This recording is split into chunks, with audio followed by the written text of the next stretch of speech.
Travel की दुनिया के दोस्तों, मैं हूं राजेश ठाकुर। क्या हाल चाल है आप सभी के? बहुत बहुत आपका स्वागत है एक और डेस्टिनेशन पे। और दोस्तों, जहां पे आज मैं आपको ले जा रहा हूं उस शहर के बारे में कहते हैं कि दुनिया को अलग तरीके से सोचना इस शहर ने सिखाया है। हजारों सालों पुराना इसका इतिहास है। और दोस्तों, समंदर की लहरों पे अर्ली मॉर्निंग लगभग 4 बजे का समय है। हम लोग पहुंच रहे हैं एथेंस में।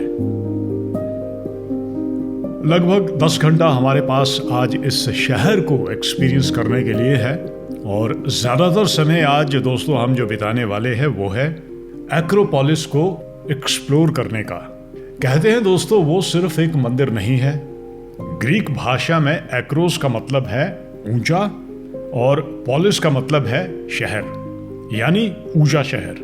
दुनिया में बहुत सी ऐसी जगहें हैं, लेकिन एथेंस की पहाड़ियों पे बना ये जो शहर है 2500 साल से भी पुराना है।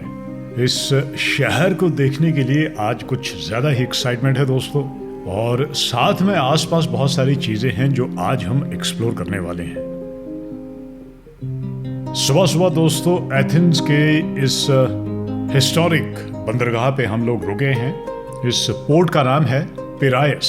2500 साल पहले दोस्तों ये यहाँ का दरवाजा था जहां से ग्रीस के जहाज दुनिया जीतने के लिए निकलते थे। आज ये यूरोप के सबसे बिजी पोर्ट में से एक माना जाता है। दोस्तों, आज हम किसी साधारण शहर में नहीं बल्कि इतिहास के पन्ने पर कदम रख चुके हैं। यहाँ पे उतरते ही ऐसी एक्साइटमेंट हो रही है दोस्तों जैसे शायद हजारों सालों पहले यहाँ पे आने वाले व्यापारियों को होती होगी। आज सुबह सुबह दोस्तों हम लोगों ने अपने शिप पर ही ब्रेकफास्ट किया है और अब हम निकल पड़े हैं इस प्राचीन शहर को एक्सप्लोर करने के लिए। शहर धीरे धीरे दोस्तों आंख खोल रहा है और यहाँ की सड़कों पर ट्रैफिक भी बढ़ रहा है। कहते हैं ग्रीस में लोग बाग जो है वो अपनी सुबह गर्मा गर्म ग्रीक कॉफी और पेस्ट्री के साथ करते हैं। एक बहुत ही बिजी शहर है दोस्तों और दुनिया भर से यहाँ पे बहुत सारे टूरिस्ट आते हैं।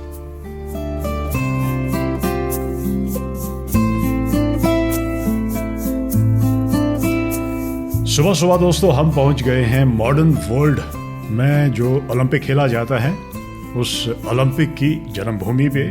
जी हाँ दोस्तों, मॉडर्न वर्ल्ड का पहला ओलंपिक 1896 में यहीं पे हुआ था। इस स्टेडियम को देख के हम सिर्फ अनुमान लगा सकते हैं कि उस जमाने में जब यहाँ पे 50,000 से भी ज्यादा लोग बैठे होंगे तो क्या वो नजारा रहा होगा। दोस्तों, यहाँ के लोकल लोग इस जगह को, इस स्टेडियम को बोलते हैं कली मारमरो, जिसका मतलब है खूबसूरत संगमरमर। यानी कि ये स्टेडियम पूरा का पूरा संगमरमर के पत्थरों से बना हुआ है और दुनिया का ये इकलौता ऐसा स्टेडियम है जहां पे संगमरमर का इस्तेमाल हुआ है। और अगर इतिहास में हम और भी पीछे चले जाते हैं दोस्तों, तो प्राचीन समय में यहाँ पे खिलाड़ी बिना कपड़ों के दौड़ते थे। जिम्नेजियम शब्द भी ग्रीक शब्द जिम्नोस से आया है, जिसका मतलब होता है नग्न। अब ये जो खिलाड़ी उस जमाने में नंगा यहाँ पे पार्टिसिपेट किया करते थे तो उसके पीछे 2 रीजन थे। एक रीजन तो कहते हैं ये है कि कोई अपने कपड़ों के अंदर हथियार छुपा के तो नहीं दौड़ रहा है, और दूसरा एथलीट की जो शारीरिक ताकत है वो साफ दिखाई दे। आज तो खैर मॉडर्न वर्ल्ड में बड़ी कमाल की चीजें आ गई है दोस्तों, लेकिन इस स्टेडियम का जो आकार है वो एक तरीके से यू शेप का है। और एक जमाने में जब एथलीट यहाँ पे दौड़ते थे, क्योंकि ये बहुत ही डिफिकल्ट सा मोड़ बन जाता है, तो बहुत से एथलीट यहाँ पे गिरते भी थे। अर्ली मॉर्निंग दोस्तों इतिहास के इस पन्ने को मैं देख रहा हूँ। हालांकि हमें यहाँ पे अंदर जाने की अनुमति तो नहीं है, लेकिन बाहर से ही बहुत ही एक कमाल का दोस्तों ये एक्सपीरियंस है। एक बड़ा साधारण सा ये स्टेडियम लग रहा है दोस्तों, लेकिन कितनी कहानियां, कितने रहस्य यहाँ पे दबे हैं जो शायद दिखाई नहीं देते हैं लेकिन महसूस जरूर होते हैं। एथेंस की दोस्तों ये खूबसूरत सुबह है और हम पहुंच गए हैं एक्रोपोलिस में। तो अभी हम लोग नीचे है ये तराई पे और यहाँ से ऊपर चढ़कर हम लोग पहुंचेंगे।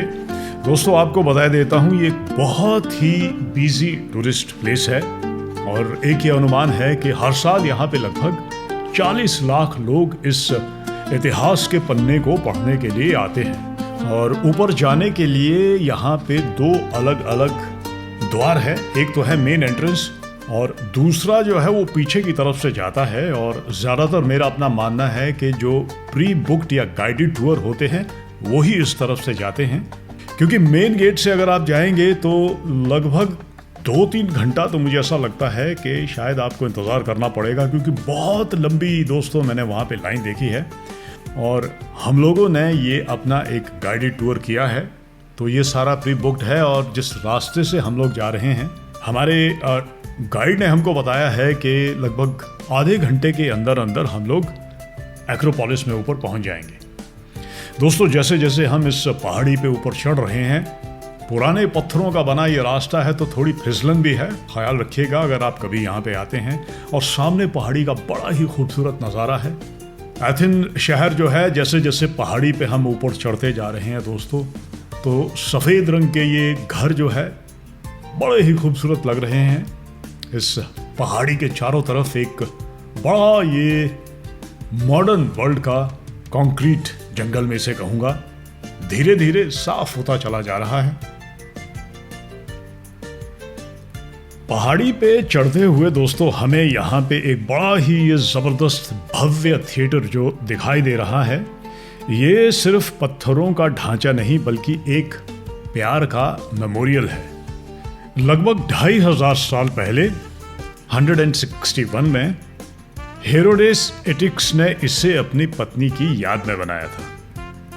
अभी तो खैर इसकी छत नहीं है, लेकिन कहते हैं एक ज़माने पे यहाँ पे लकड़ी की छत हुआ करती थी, जो उस समय का इंजीनियरिंग का चमत्कार था।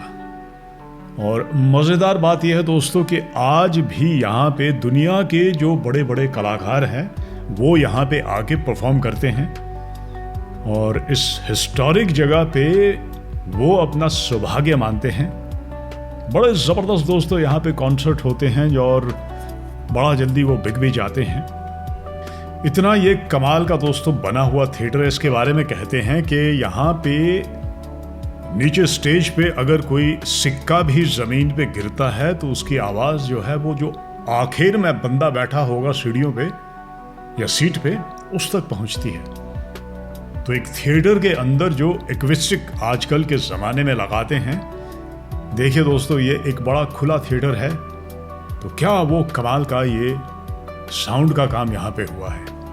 और उसके पीछे का दोस्तों जो नज़ारा है यहाँ पे खड़े होके, हालांकि इतना मैं आपको बता देता हूँ कि बहुत ज़्यादा भीड़ है तो हमें थोड़ा सा स्ट्रगल करना पड़ रहा है, लेकिन नज़ारा दोस्तों बहुत ही कमाल का है।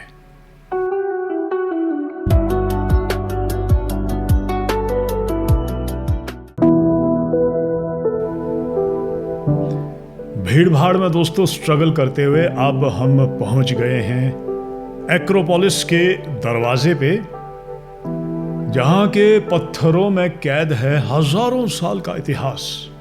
ये यहाँ का मुख्य द्वार है और इसे कहते हैं प्रोपिलिया। इसकी विशालता इतनी बड़ी है, बहुत ऊंचा दोस्तों ये है। और कहते हैं कि ये कभी पूरा ही नहीं हुआ, क्योंकि जब ये कंस्ट्रक्शन यहाँ पे चल रही थी तो उस समय यहाँ पे युद्ध छिड़ गया था। ये वो दरवाज़ा है दोस्तों जहाँ से प्राचीन एथेंस के राजसी खानदान के लोग या जो उस ज़माने की एलीट कम्युनिटी थी, वही लोग दोस्तों इस दरवाजे से अंदर जा सकते थे। बहुत ज़्यादा भीड़ भड़का दोस्तों यहाँ पे होता है, तो जब कभी भी आप आइएगा तो आते हुए या जाते हुए यहाँ पे ज़रा थोड़ी देर रुकिएगा और अप्रिशिएट कीजिएगा इस इंजीनियरिंग के करिश्मे को। दरवाजे से अंदर होके दोस्तों अभी हम पहुंच गए हैं उस जगह पे जिसको हमने सिर्फ तस्वीरों में देखा था, फिल्मों में देखा था, लेकिन आज यहाँ पे खड़े होके महसूस कर रहे हैं दोस्तों। और ये है पार्थेनन। ये देवी एथेना को समर्पित एक मंदिर है। और दोस्तों आपको जान के हैरानी होगी कि इस पूरी बिल्डिंग में एक भी सीधी लाइन नहीं है। आर्किटेक्ट्स ने इसे एक खास ऑप्टिकल इल्यूजन के साथ बनाया है ताकि जब आप दूर से इसे देखें तो ये एकदम सीधा और परफेक्ट लगे। दोस्तों आज ये सफेद या थोड़ा ब्राउनिश दिखता है, लेकिन प्राचीन काल में इसका लाल, नीला और सुनहरा रंग हुआ करता था। हुआ ये कि 1687 में युद्ध के दौरान यहाँ पे बहुत सारा बारूद रखा था और एक गोला यहाँ पे आके गिरा जिसने इस इमारत के परखच्चे उड़ा दिए थे। आज आप जो देख रहे हैं वो हजारों टुकड़ों को जोड़कर बनाया गया एक पजल है। दोस्तों ये वो जगह है जिसे क्रेडल ऑफ वेस्टर्न सिविलाइजेशन भी कहते हैं। दुनिया का सबसे पहला लोकतंत्र या यूं कहिए डेमोक्रेसी इसी पहाड़ी की छाया में पैदा हुई थी। यहाँ के नागरिक पहली बार इकट्ठा होकर वोट देते थे और प्रजा के लिए यहाँ पे कानून बनाया जाता था। और अगर हम फिलॉसफी की बात करते हैं दोस्तों, तो सुकरात और अरस्तु जैसे महान वैज्ञानिक यहाँ पे शिक्षाएं दिया करते थे। मेरा अपना मानना है कि आज की हमारी जो मॉडर्न राजनीति है या एथिक्स की जो हम बातचीत करते हैं, कहीं ना कहीं उसका जन्म दोस्तों इसी जगह पे हुआ है। यहाँ पे जो बिल्डिंग्स बनी है, जिस तरीके के दोस्तों ये स्ट्रक्चर बने हैं, वो आज भी दुनिया में जहाँ कहीं भी आर्किटेक्चर या जियोमेट्री के फॉर्मूले जो इंजीनियरिंग की नींव है वहाँ पे लगाए जाते हैं। दोस्तों ये वो जगह है जहाँ से लोग आज भी सीखते हैं। तो दोस्तों जहाँ पे आज हम खड़े हैं ये सिर्फ पत्थर नहीं है, यहाँ सोच का जन्म हुआ था। और आज हम आज़ादी और लोकतंत्र की बात करते हैं तो उसकी पहली चिंगारी इसी पहाड़ी पे सुलगी थी। एक ऊंची पहाड़ी पे दोस्तों ये खंडर है और आप चाहें तो इसका पूरा का पूरा एक राउंड लगा सकते हैं और यहाँ से दूर दूर तक आप एथेंस को अलग अलग एंगल से देख सकते हैं। बहुत ज़्यादा दोस्तों यहाँ पे भीड़ होती है, तो मैं आपको रिकमेंड करूँगा कि अगर आप इस तरफ कभी आते हैं तो या तो आप अर्ली मॉर्निंग में आइएगा या फिर आप शाम के समय पे आइएगा। और मेरा अपना मानना है कि यहाँ पे अंदर लगभग 2-3 घंटा अगर आप बिताते हैं, क्योंकि यहाँ पे बहुत सारे सेक्शन बने हैं, तो अलग अलग सेक्शन में जाके आप उसको ठीक तरीके से देख पाएंगे। रिकमेंड करूंगा दोस्तों कि यहाँ जब भी आए तो एक गाइडेड टूर जरूर कीजिएगा, क्योंकि जब गाइड्स हमारे साथ में होते हैं तो हमें इतिहास का पता चलता है। दोस्तों पार्थेनन के बगल में ही ये इरेक्थियन मंदिर है और मजेदार बात दोस्तों ये है कि यहाँ पे पिलर की जगह पे 6 खूबसूरत महिलाओं की मूर्तियां हैं जो इस स्ट्रक्चर को संभाले हुए हैं, जिन्हें कैरियाटिड्स कहते हैं। कहा जाता है कि 19th सेंचुरी में इनमें से एक मूर्ति को एक अंग्रेज चुरा के ले गया था और लोक कथाओं के अनुसार आज भी रात में ये जो 5 बहनें हैं ये अपनी खोई हुई बहन के लिए रोती हैं। बहुत से लोग मानते हैं दोस्तों कि ये मूर्तियां बोलती हैं। ये सिर्फ पिलर्स नहीं है, ये असल में युद्ध में हारे हुए एक शहर कारिई की महिलाओं का प्रतीक है, जिन्हें सजा के तौर पर पत्थर बना के हमेशा के लिए भार उठाने का काम दिया गया था। एक ये इमोशनल कहानी है, लेकिन बड़ा ही ये एक इंटरेस्टिंग किस्सा है। दोस्तों इस जगह पे बहुत सारे ऐसे पॉइंट्स हैं जहाँ पे बैकड्रॉप बड़ा कमाल का है और अगर आप तस्वीर खिंचाना चाहते हैं तो बहुत सारी ऐसी जगहें हैं, लेकिन भीड़ भड़का दोस्तों यहाँ पे बहुत ज़्यादा होता है। और हाल ही में यहाँ की सरकार ने डेली लिमिट यहाँ पे लगा दी है, तो 20,000 लोग हर रोज यहाँ पे इस जगह पे आ सकते हैं।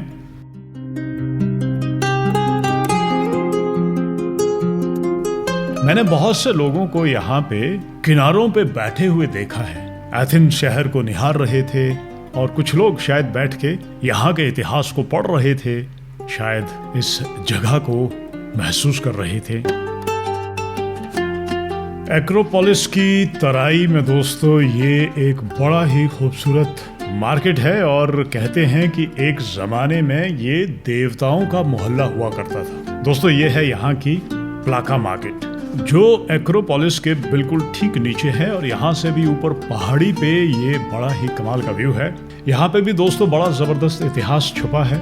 यहाँ के जो ऊपरी हिस्से उसमें छोटे छोटे सफेद घर है, ये उन मजदूरों ने बनाए थे जिन्हें रातों रात घर बनाना था। उस वक्त में कानून था कि अगर आप एक रात में छत डाल लें तो जमीन आपकी। यहाँ टहलते हुए दोस्तों लगता है कि आप किसी शांत आइलैंड में पहुंच गए हैं। ट्रेडिशनल ग्रीक जो खाना पीना है दोस्तों यहाँ पे जगह जगह आपको मिल जाता है, और ग्रीस की बहुत सारी जो ट्रेडिशनल आइटम्स हैं, पुराने ज़माने की, मॉडर्न वर्ल्ड की, सोविनियर की बहुत सारी यहाँ पे दुकानें हैं, और काफ़ी भीड़ भड़का यहाँ पे मुझे नज़र आया। तो इतिहास को देखने के बाद आप यहाँ पे आके आराम से घूम फिर सकते हैं। यहाँ पे भी बहुत सारी हिस्टोरिक बिल्डिंग्स हैं, बहुत सारे पार्क्स बने हैं, और टूरिस्ट का ये इलाका है तो बड़ा एक हैपनिंग प्लेस है दोस्तों। और एक बड़ी अलग बात है दोस्तों यहाँ की मार्केट में, जो शायद आपको ग्रीस की दूसरी जगहों में नहीं मिलेगी। तो जब कभी भी आप इस इलाके में आइएगा तो एक आध घंटे के लिए यहाँ पे ज़रूर आइए। तो दोस्तों इसी के साथ आज का मेरा ये सफ़र यहीं पे ख़त्म होता है। मेरा अपना मानना है कि एथेंस में आप यहाँ पे सिर्फ पत्थर देखने नहीं आते, बल्कि ये देखने आते हैं कि इंसान क्या क्या हासिल कर सकता है। लोकतंत्र, दर्शन शास्त्र, कला की जननी को अलविदा कहना मुश्किल है, लेकिन बहुत सी मीठी यादें हैं दोस्तों जो मैं अपने साथ यहाँ से ले जा रहा हूँ।